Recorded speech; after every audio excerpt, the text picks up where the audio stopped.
ingin melihat dari bacaan pertama dan kedua.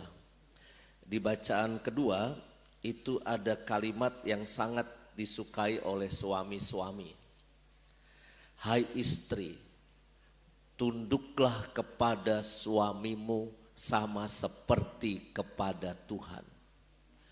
Jadi istri-istri itu harus taat tunduk kepada suami itu sama seperti kepada Tuhan. Tidak ada perdebatan, taat tunduk. Wah, suami-suami manggut-manggut. Nah, itu baru ayat kitab suci yang benar. Tapi ada istri yang nyaut. Romo, baca yang detail. Sama seperti kepada Tuhan. Iya, kalau suami kita seperti Tuhan. Kalau suami kita kelakuannya kayak Tuhan, kita mau Romo taat dan tunduk. Tapi kadang suami kita kelakuannya masih jauh dari Tuhan. Bahkan mirip kayak Anda yang mengatakannya, bukan saya. Masa setan? Ya.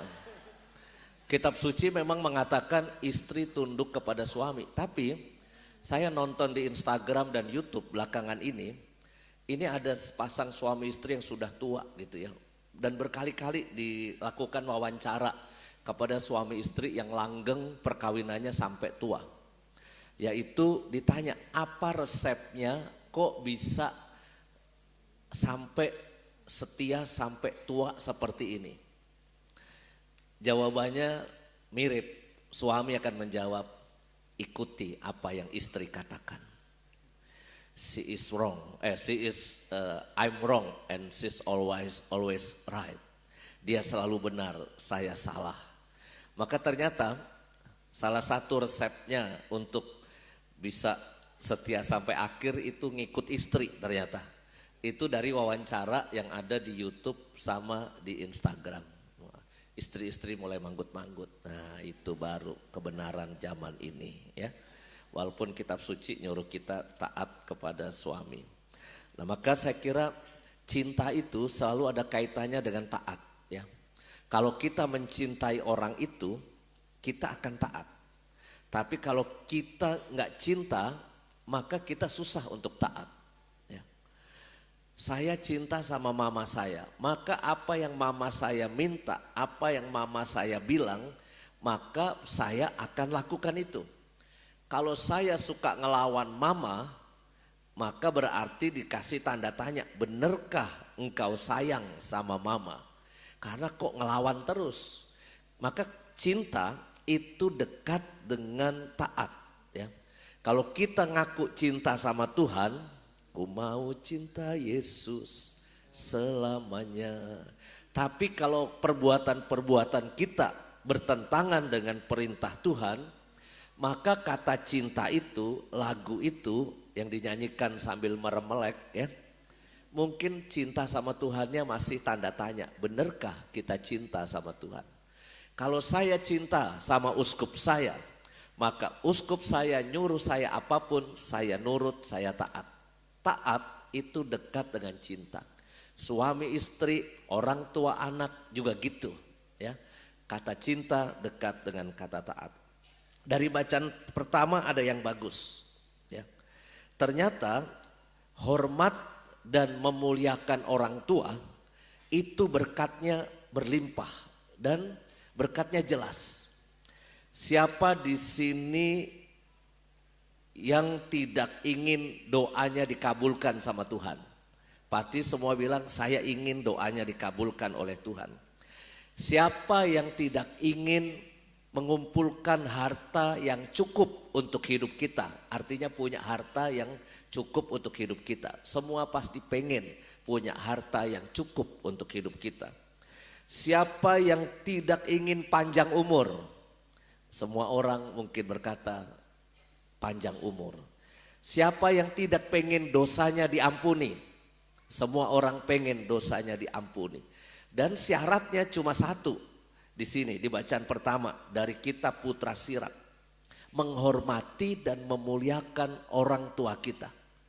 Kalau kita tidak menghormati dan memuliakan orang tua kita, jangan ngarep doanya dikabulkan, jangan ngarep punya rejeki yang cukup, jangan ngarep panjang umur, jangan ngarep dosanya diampuni. Karena syarat 4 berkat itu ternyata dalam Putra Sirak itu adalah hormat dan memuliakan orang tua kita. Walaupun kadangkala orang tua kita makin tua itu makan kadangkala suka aneh-aneh. Ya. Betul kata Romo Nano, makin tua kita akan suka berkata dulu. Dan suka cerita yang diulang-ulang. Kalau saya pulang dulu ke Tangerang, besuk bapak saya sebulan paling 2 kali ya. Itu bapak saya selalu cerita hal yang sama. Dulu bapak ditembak oleh Jepang, ini buktinya. 2 minggu lagi saya datang, cerita yang sama. Dulu bapak ditembak oleh Jepang. Ya. Maka ketika saya ke Jepang, Jepang dibom oleh Amerika. Saya nggak terlalu sedih-sedih amat.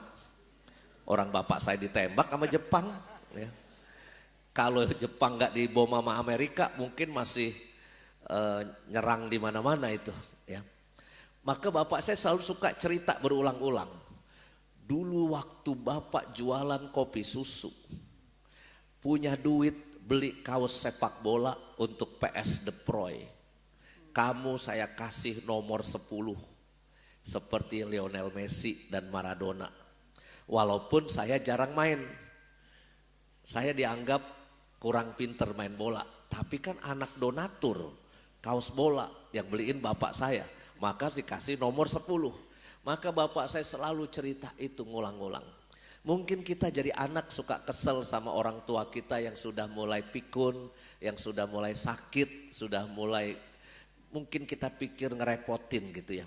Tapi kalau you tidak memuliakan dan menghormati orang tua, khususnya pada saat orang tua kita sakit, maka kita nggak dapat berkat yang tadi tuh. Ya. Lagu pujian untuk mama sangat banyak. Lagu pujian untuk ayah sangat sedikit. Inilah tidak adilnya dunia. Istri-istri, mama-mama itu dipuji dengan lagu-lagu yang banyak sekali. Coba Anda cek lagu untuk mama, banyak. Il Divo nyanyi, Mama thank you for who I am. Muji mamanya. Nikita, ya, bukan Nikita Mirzani ya bapak-bapak ya. Ini Nikita penyanyi ini ya, penyanyi rohani. Di doa ibuku namaku disebut. Nggak ada lagu di doa bapakku namaku disebut, nggak ada. Mungkin karena bapak-bapak jarang doa. Jadi yang ada di doa ibuku namaku disebut. Sekolah keluar kota, keluar negeri, kangen sama orang tua. Lagunya apa? Mother, how are you today? Ayah nggak pernah ditanyain kabarnya. Father, how are you today? Padahal yang transfer duit buat sekolah siapa? Ayah. Tapi yang dikangenin mamanya. Buat ayah, paling lagunya pas ayah sudah peot. Sudah membungkuk, sudah tak berdaya. Bahumu yang dulu kekar, hitam terbakar matahari, kini kurus dan terbungkuk. Nah, kita membayangkan ayah kita yang seperti itu. Maka lagu pujian untuk mama sangat banyak dan tidak adil dibandingkan dengan untuk ayah. Dan itulah yang membuat saya tidak berani untuk menjadi suami ya kayak gitu tuh. Kerja kerasnya banyak, dipujinya enggak gitu loh. Mama-mama kan dipeluk, disayang sama anaknya. Tapi buat saya, mari kita memuji dan memuliakan dan menghormati orang tua kita. Karena apa?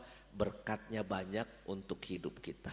Ya, mari kita mendoakan seluruh keluarga kita, apapun situasinya, tidak ada keluarga yang sempurna, pasti ada error-errornya keluarga itu ya, pasti ada. Nggak ada keluarga yang 100% sempurna, nggak ada berantem, nggak ada salah, nggak ada sakit hati, pernah. Tapi yang penting kata Paus Fransiskus, kemampuan untuk bertumbuh dalam cinta untuk saling mengampuni. Maka itu pesan di Hari Keluarga Kudus Nazaret ini.